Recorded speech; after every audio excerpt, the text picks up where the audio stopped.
नमस्कार, good morning, जय हिंद प्यारे दोस्तों। स्वागत है आप सभी का एक बार फिर से आपके अपने इस YouTube channel learn with DS sir पर। दोस्तों, आज की इस क्लास में हम एक बार फिर से आप सभी के लिए लेकर के आए हैं उत्तर प्रदेश पुलिस री एग्ज़ाम के लिए रीजनिंग का एक बेहतरीन सेशन। प्यारे साथियों, आज की इस क्लास में हमारा रीजनिंग का प्रैक्टिस सेट नंबर 60 होगा, यानी कि आज हम यूपी पुलिस के लिए 60वें नंबर का रीजनिंग के प्रैक्टिस सेट का डिस्कस कर रहे हैं। और इससे पहले कि यदि आपने पिछले 59 पार्ट नहीं देखे हैं तो आप पिछले पार्ट को भी जा कर के देखिए, वहाँ पर भी हमने रीजनिंग के बहुत ही इंपॉर्टेंट प्रश्नों को करवाया है। इसके अतिरिक्त बात करते हैं आज की इस क्लास के बारे में, तो कुछ इस प्रकार से प्रश्नों का अध्ययन करेंगे। जैसे क्वेश्चन नंबर 15 आपके सामने होगा, जिसमें लिखा है स्त्रियां, बहनें और अध्यापक, इनके बीच का सही वेन आरेख क्या होगा। इसके अतिरिक्त हम क्वेश्चन नंबर 9 को देखेंगे, जिसमें सादृश्यता से संबंधित कुछ शब्द दिए गए हैं। जैसे कह रहा है कि DCHG का संबंध अगर LKOP से है तो दोस्तों हमें बताना है FEJI का संबंध किससे होगा। एक महत्वपूर्ण प्रश्न है सादृश्यता का, बहुत ही शॉर्ट ट्रिक के माध्यम से इसको जानने का प्रयास करेंगे। चलिए दोस्तों, शुरू करते हैं आज की इस प्यारी सी क्लास को। उससे पहले आप लोगों के साथ एक डेटा शेयर कर देते हैं। प्यारे साथियों, अभी भी अपने चैनल पर नोट सब्सक्राइब करने वालों की जो संख्या है वो 64% है। यार, इस संख्या को प्लीज़ बदल दीजिए। यदि आपने अभी तक चैनल को सब्सक्राइब नहीं किया है तो भैया प्लीज़ कर लो। और यदि आप इस क्लास का PDF चाहते हैं तो PDF के लिए डिस्क्रिप्शन बॉक्स में आप लोगों को लिंक मिल जाएगा। किसका भैया? टेलीग्राम ग्रुप का। टेलीग्राम ग्रुप के लिंक के माध्यम से आप दोस्तों वहाँ से PDF प्राप्त कर सकते हैं और PDF से अपनी प्रैक्टिस भी कर सकते हैं। तो भाई अब यार, अगर आपने चैनल सब्सक्राइब नहीं किया है तो बहुत गलत बात है, प्लीज़ यार कर लो, ठीक है। सब्सक्राइब करने का कोई पैसा नहीं है। चलिए पहले प्रश्न में चलते हैं। पहला प्रश्न आप सभी के सामने है। सभी प्यारे दोस्त बताएंगे इस प्रश्न का उत्तर क्या होगा। कह रहा है कि एक अनुक्रम दिया गया है जिसमें एक पद लुप्त है। 4 दिए गए विकल्पों में से वह विकल्प चुनिए जो अनुक्रम को पूरा करेगा। ये जो क्वेश्चन मार्क दिया है इसके स्थान पर क्या आएगा, बस हमें ये ज्ञात करना है। चलिए देखते हैं। देखो, सबसे पहले क्या है भैया? 10 है। उसके बाद में क्या है? आप कहोगे सर 22 है। 22 के बाद में देखेंगे तो क्या है? 46 46 है।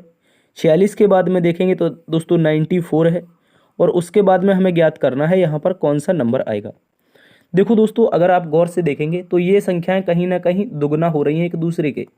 अगर गौर से देख लें कैसे हो रही हैं भैया, तो देखो 10 से अगर हम यहाँ पर डबल करें, अगर हम इसमें 2 का गुणा करके 2 जोड़ दें तो हमारा 22 हो जाएगा। 10 दूनी 20, 2 22। उसी प्रकार यहाँ भी 22 में अगर 2 का गुणा करके हम लोग 2 जोड़ देते हैं तो कितना हो जाएगा? 22 दूनी 44, 2 46।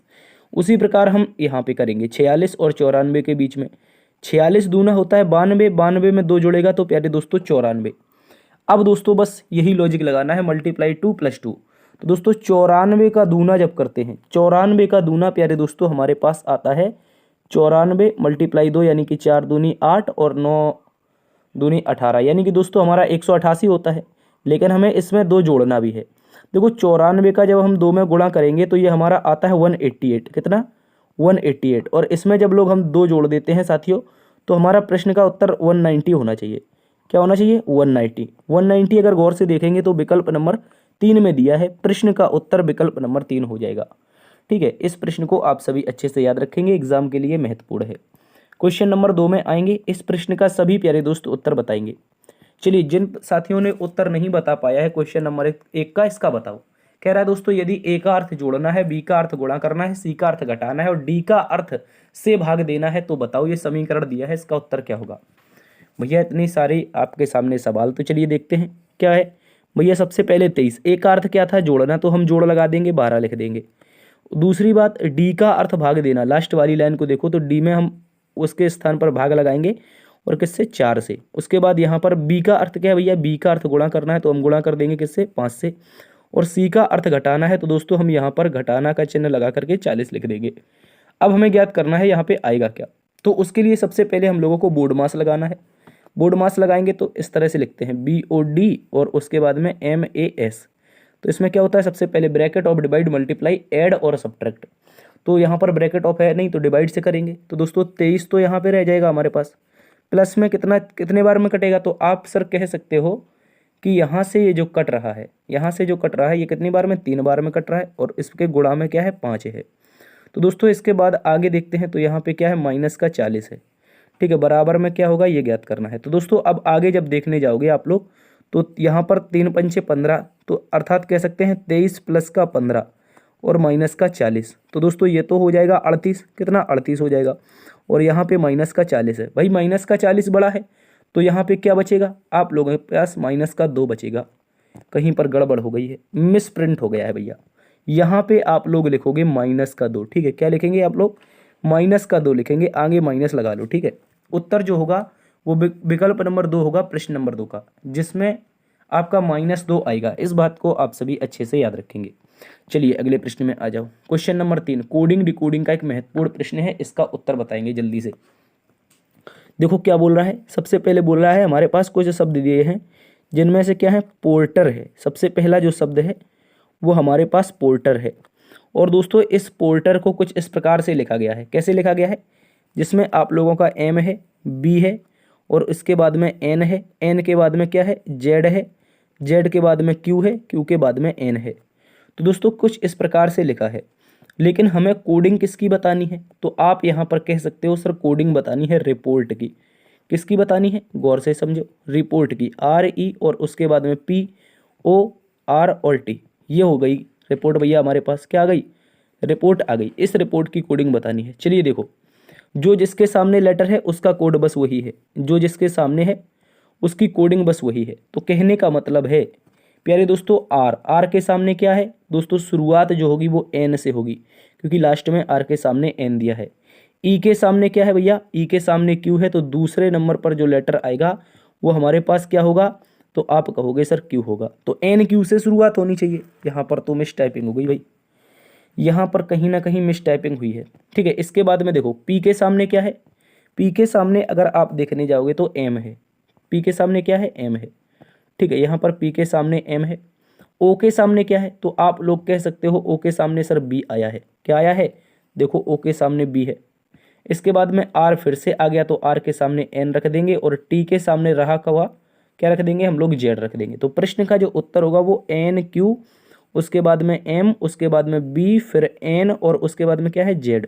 ये उत्तर आना चाहिए, एन जेड लास्ट में, शुरुआत में एन क्यू। तो वही हमको यहाँ पे विकल्प को सुधारना पड़ेगा। एक एन जेड लास्ट में होगा, तो यहाँ पर देखो चौथा नंबर गलत हो गया, एन जेड नहीं है लास्ट में। इसके बाद शुरुआत एन क्यू से, बीच में एम बी, बीच में एम बी यहाँ नहीं है, बीच में एम बी यहाँ नहीं है, एन क्यू यहाँ पे कर लो, ठीक है। ये जो ओ बना है इसको क्यू बना लो आप लोग। प्रश्न का उत्तर हमारा विकल्प नंबर 1 हो जाएगा। क्या हो जाएगा साथियों, आप कहोगे सर विकल्प नंबर 1। अच्छे से प्यारे दोस्तों याद रखेंगे, कभी कभी टाइपराइटर से बहुत ज़्यादा मिस प्रिंटिंग हो जाती है, ठीक है। विकल्प नंबर 2 में माइनस गायब है, और यहाँ पर क्या है, क्यू गायब है, उसके स्थान पर ओ लिख दिया। वही लगता है भांग खा गया है, ठीक है। सुधार लो भैया अगर देख रहे हो। चलिए अगले प्रश्न में आ जाओ। अगला प्रश्न क्वेश्चन नंबर 4 है। कह रहा है कि यदि प्रोटेक्शन शब्द का दूसरा आधा भाग व्युत्क्रम लिखा जाता है, निम्नलिखित में से कौन सा बाएं छोर से दूसरे के दाईं ओर पांचवा होगा। चलिए देखते हैं। सबसे पहले हमारे पास ये रहा प्रोटेक्शन, ठीक है। ये रहा हम लोगों के पास प्रोटेक्शन। प्रोटेक्शन कह रहा है कि प्रोटेक्शन शब्द का दूसरा आधा भाग, तो सबसे पहले इन्हें 2 बराबर भागों में बांटेंगे। 5 लेटर यहाँ पे, 5 लेटर यहाँ पे। दूसरा आधा भाग व्युत्क्रम में करना है, इसका मतलब पहला तो हम एज इट इज रहने देंगे, तो पहले में हम कर लेते हैं पी ओ आर, उसके बाद में टी ई। दूसरा पीछे से लिखना है, पीछे से मतलब एन आएगा, उसके बाद में ओ आएगा, फिर आई आएगा, फिर क्या आएगा, टी आएगा, और फिर हमारे पास सी आएगा। अब उसने बोला है बाएं छोर से दूसरा, अर्थात कह सकते हैं लेफ्ट से सेकंड के दाईं ओर पांचवा के राइट 5 बताना है। तो दोस्तों इसमें बताओ क्या होगा। देखो सबसे पहले तो याद रख लो, बाईं दिशा हमारी ये वाली होती है, और साथियों दाईं दिशा हमारी ये वाली होती है।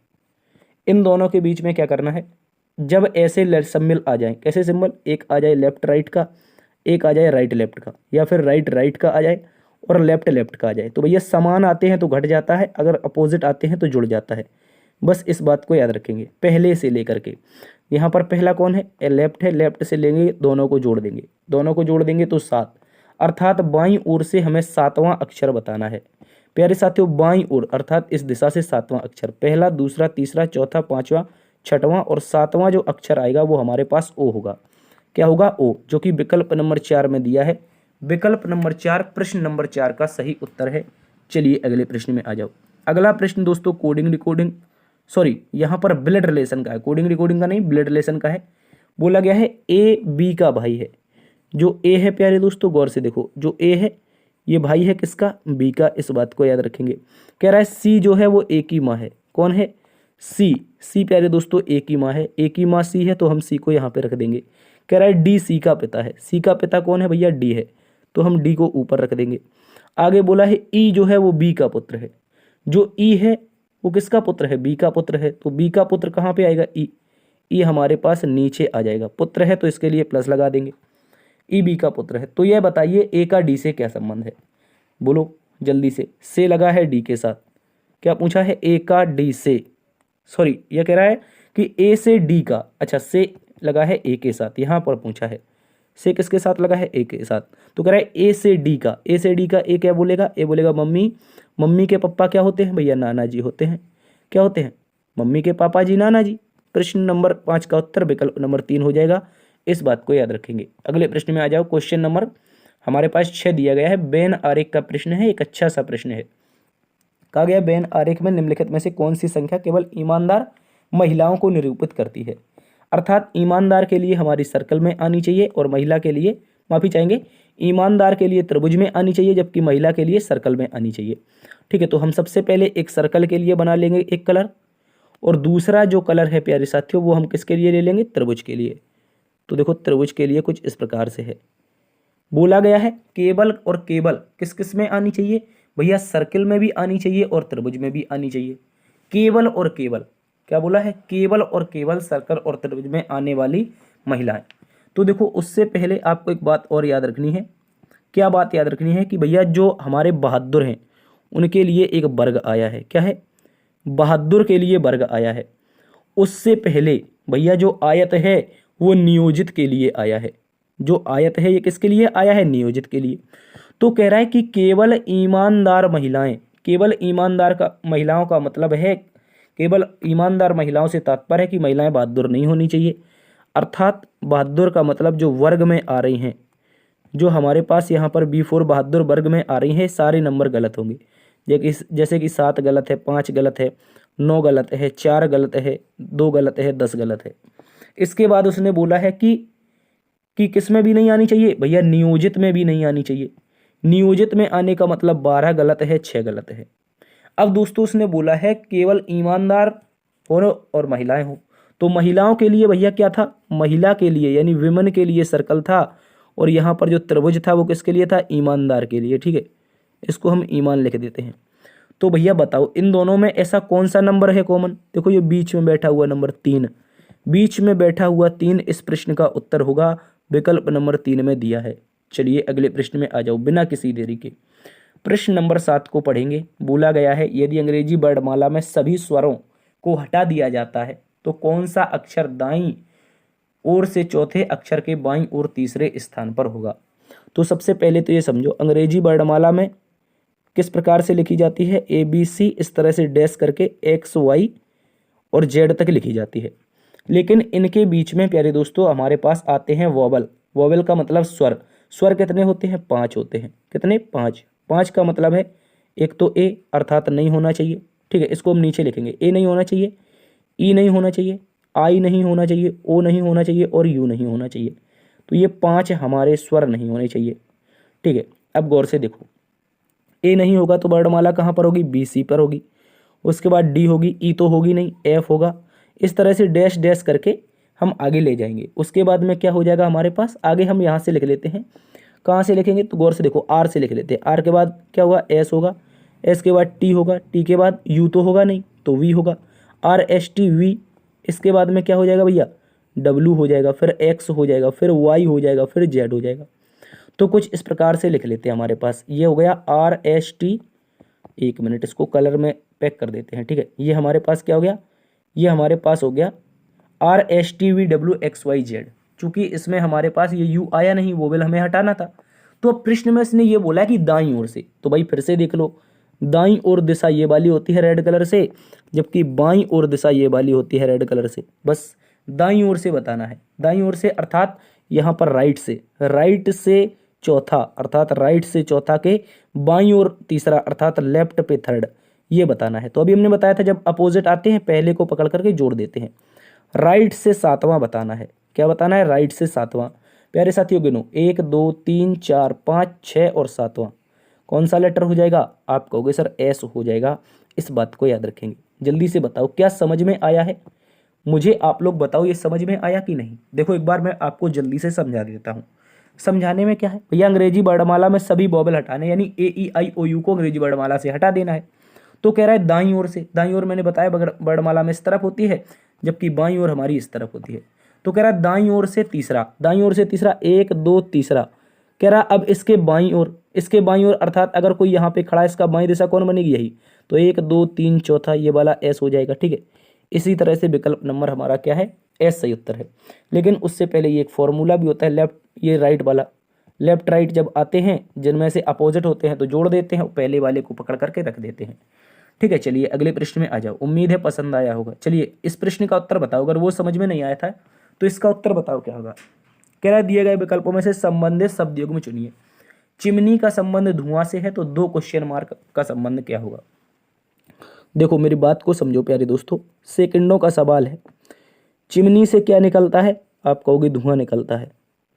बस उत्तर आ जाना चाहिए। चिमनी से अगर धुआं निकलता है तो दादा आप कह सकते हो विकल्प नंबर 1 को देख करके कि बंदूक से गोली निकलती है।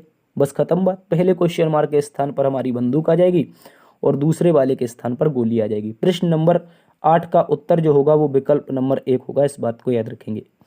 अगले प्रश्न में आओ। ये क्वेश्चन एक अच्छा क्वेश्चन बनेगा, सादृश्यता से है ये। कह रहा है दिए गए विकल्पों में से संबंधित अक्षर को चुनिए। तो दोस्तों सबसे पहले एक सादृश्यता का बेसिक स्ट्रक्चर समझते हैं। सादृश्यता जो होती है वो 3 प्रकार से होती है। जैसे हमारे पास 4 लेटर हैं ए बी सी और डी। इनके बीच में अगर हम सादृश्यता बनाएं, यानी कि इनका रेशियो, इनका हो जाएगा प्रपोर्शन और इनका रेशियो। तो मेरी बात को समझो। पहली तो सादृश्यता पहला का संबंध दूसरे से होता है और तीसरे का संबंध चौथे से होता है। पहली सादृश्यता का मतलब यही है। ठीक है, पहले का संबंध दूसरे से और तीसरे का चौथे से। जबकि दूसरी जो सादृश्यता होती है वो पहले का तीसरे से और दूसरे का चौथे से। लेकिन एक और सादृश्यता होती है, वो ये होती है कि अंदर अंदर का संबंध, बाहर बाहर का संबंध। तो 3 प्रकार की सादृश्यता होती है। बस इस बात को याद रखेंगे। बस इसी टर्म का हम यहाँ पर प्रयोग करेंगे। देखो इस तरफ लिखा गया है डी, उसके बाद में सी एच और इसके बाद में जी। इसका जो संबंध है वो किससे है? एल, एल के बाद के के बाद क्यू, क्यू के बाद पी। ठीक है, इसके बाद हमें बताना है संबंध किसका? हमें संबंध बताना है, गौर से देख लो, हमें संबंध बताना है किसका? एफ का। उसके बाद 1 मिनट, एफ का बताना है, इसके बाद में ई का बताना है, उसके बाद में जे का बताना है और उसके बाद में आई का। इसका बताना है किससे हो जाएगा, यानी कि इस बॉक्स में क्या आएगा ये बताना है। तो गौर से देखो प्यारे दोस्तों, मैंने कहा जैसे अभी ए बी सी डी बनाया था, ए बी सी और डी। तो हमारे पास ए ये हो गया, बी ये हो गया, सी ये हो गया और डी हो गया। तो हम ए सी का संबंध बना रहे हैं। ए सी का मतलब पहले का तीसरे से, दूसरे का चौथे से। ठीक है, इस बात को याद रखेंगे। ए का सी से, तो ए का सी से संबंध क्या है? गौर से देखो, ए के सी के संबंध को देखेंगे आप लोग तो डी 4 पर 2 जोड़ा है, सी 3 पर 2 जोड़ा है, एच 8 पर 2 जोड़ा है, जी हमारा 7 पर 2 जोड़ा है। हर बार में प्लस का यहाँ पर 2 हो रहा है। इसी प्रकार इसमें लगा देंगे बी में डी। बी में डी जैसे ही आप लगाने जाओगे तो एल 12 पर 2 जोड़ोगे 14 अर्थात एन होगा। के 11 पर 2 जोड़ोगे अर्थात एम आएगा, 11 2 13। क्यू 17 पर 2 जोड़ोगे तो एस आएगा। क्या आएगा प्यारे दोस्तों? एस। पी 16 पर 2 जोड़ोगे तो आर आएगा। प्रश्न का उत्तर N M S R. N M S R. कुछ तो गड़बड़ हुई है Daya. N M S R है क्या? जल्दी से बताओ। एन एम एस आर कैसे हो रहा है? कुछ तो गड़बड़ हो रही है। एन एम, कुछ तो गड़बड़ हुई है मेरे भाई, जल्दी से बताओ। या तो फिर ऑप्शन ही गलत होने चाहिए। देखो हर बार में 2 जुड़ रहा है। एक बार मैं आपको स्थानीय मान रख के बता देता हूँ। डी 4 पर होता है, गौर से देखो, डी 4 पर होता है, सी 3 पर होता है, एच 8 पर होता है, ये 7 पर। इनमें सभी में 2 2 जुड़ा है। एल 12 पर, 12 में 2 जुड़ेगा तो 14 होना चाहिए अर्थात एन से शुरुआत होगी। तो ये तो सारे के सारे गलत हो गए। ठीक है, उसके बाद में अब एक ही विकल्प बच रहा है। उत्तर बन सकता था लेकिन ऑप्शन के अनुसार नहीं बन पा रहा है। के हमारा 11 पर होता है, 2 जुड़ेगा 13 हो जाएगा। उसके बाद में एल के बाद में क्या है? क्यू है। क्यू 17 पर होता है भैया, 17 पर होता है तो 2 जुड़ेगा क्योंकि हर बार में 2 जुड़ रहा है ना। तो 17 2 19 का मतलब ऐसा आना चाहिए। बिल्कुल सही बात है भाई, ये सारे ऑप्शन गलत हैं भाई। ठीक है, इस बात को याद रखेंगे। आज टाइपराइटर ने बहुत बड़ी गलती की है, उसके लिए हम क्षमा चाहते हैं। प्रश्न का उत्तर ये होगा। ठीक है, इस बात को याद रखेंगे आप लोग। NMSR इस प्रश्न का एकदम सही जवाब है जो आपके एग्जाम के लिए इंपॉर्टेंट है। अगले प्रश्न में आ जाओ। अगला प्रश्न एक मोस्ट इंपोर्टेंट क्वेश्चन है प्यारे दोस्तों। कह रहा है 60 विद्यार्थियों की कक्षा में जहां लड़कियों की संख्या लड़कों की संख्या से दुगनी है। देखो एक तरफ गर्ल है, एक तरफ बॉय है। कह रहा है कि लड़कियों की जो संख्या है वो लड़कों की संख्या की दुगनी है। जब हमारे पास भैया टोटल 60 ही स्टूडेंट हैं तो 20 ये हो जाएंगे, 40 ये हो जाएंगे, कुल मिलाकर के खत्म बात, 60 हो गए। और जो लड़कियों की संख्या है वो लड़कों की दुगनी भी हो गई। लड़कों की 20 है, उसका 2 गुना 40 लड़कियों की संख्या हो गई। अब कह रहा है एक लड़का किशोर की रैंक शीर्ष से 19वीं है। प्यारे दोस्तों इसी कक्षा में मान लेते हैं ये एक कक्षा है, गौर से समझो, ये एक कक्षा है प्यारे दोस्तों। उसने कहा कि किशोर की जो रैंक है वो शीर्ष से कितनी है, शीर्ष से K4 किशोर जो है वो 19वें नंबर पर आता है। ठीक है, K4 किशोर शीर्ष से 19वें नंबर पर आता है। कह रहा है यदि किशोर के आगे 9 लड़कियां हैं, क्या कह रहा है, किशोर के आगे। अब मुझे ये बताओ आगे कहां पर होगा, नीचे की ओर होगा या फिर ऊपर की ओर, मुझे बताओ। जब हमारा लिस्ट में रिजल्ट आता है भैया, बहुत समझने वाला प्रश्न है, अगर थोड़ा भी मिस कर गए बर्बाद हो जाओगे। किशोर से आगे अगर लिस्ट में 9 लड़कियां हैं तो क्या लड़कियां नीचे आएंगी या ऊपर आएंगी, बस इतनी सी बात पकड़ गए तो प्रश्न का उत्तर आप लोगों का आ जाएगा। देखो मेरी बात को समझो, जब रिजल्ट आता है तो लड़कियां हमसे टॉप करती हैं तो उनकी परसेंटेज हमसे ज़्यादा होती है, अर्थात अगर मेरी नीचे रैंक है तो उनकी ऊपर रैंक होगी। तो कुल मिलाकर के 9 आगे का मतलब ये है, किशोर से 9 लड़कियां आगे हैं अर्थात किशोर के ऊपर की ओर हैं। ठीक है, इस बात को याद रखेंगे। कह रहा है कितने लड़कों की रैंक उसके नीचे है। भाई मुझे बताओ, टोटल हमारे पास 20 लड़के थे। अभी हम अगर गौर से देखें यहाँ पर, अगर यहाँ पर गौर से देखें यहाँ तक किशोर तक, तो टोटल पीछे कितने स्टूडेंट रहे होंगे। अगर किशोर 19वां है तो पीछे 18 रहे होंगे। ठीक है, इनमें से अगर 9 लड़कियां हो गई तो लड़के कितने बचे, बॉय कितने बचे, तो आप बोलोगे 9 बचे। और एक भैया ये किशोर 10वें नंबर का अर्थात 10 हो गए। तो किशोर के नीचे कितने लड़के रहे होंगे, अरे भैया 10 यहाँ पर हो गए। टोटल 20 बच्चे थे तो नीचे केवल 10 बचे होंगे। कितने बचे होंगे, 10। उम्मीद है प्रश्न समझ में आया होगा। प्रश्न का उत्तर विकल्प नंबर 3 होगा। ठीक है, बहुत ही आसान भाषा में समझाया भैया। ठीक है, इस बात को याद रखेंगे, बहुत इंपॉर्टेंट प्रश्न है, कई एग्जामों में ये क्वेश्चन हूबहू देखने को मिला है। चलिए क्वेश्चन नंबर 12 में आ जाइए। डायरेक्शन और डिस्टेंस बताओ, इसका उत्तर क्या होगा। कह रहा है कि एक चूहा पूर्व की ओर दौड़ता है, दौड़ा दिया मैंने, 20 मीटर चला, पूर्व की ओर 20 मीटर दौड़ता है, दाईं ओर मुड़ता है अर्थात नीचे की ओर जाएगा, 10 मीटर दौड़ता है। कह रहा है फिर से दाईं ओर मुड़ता है, फिर से दाईं ओर मुड़ता है, 9 मीटर दौड़ता है, फिर से बाएं मुड़ता है अर्थात नीचे की ओर जाएगा और 5 मीटर दौड़ता है।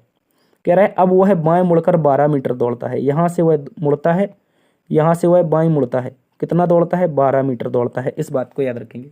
कह रहा है अंत में वह बाएं मुड़ता है और 6 मीटर दौड़ता है, अंत में वह बाएं मुड़ता है और 6 मीटर दौड़ता है।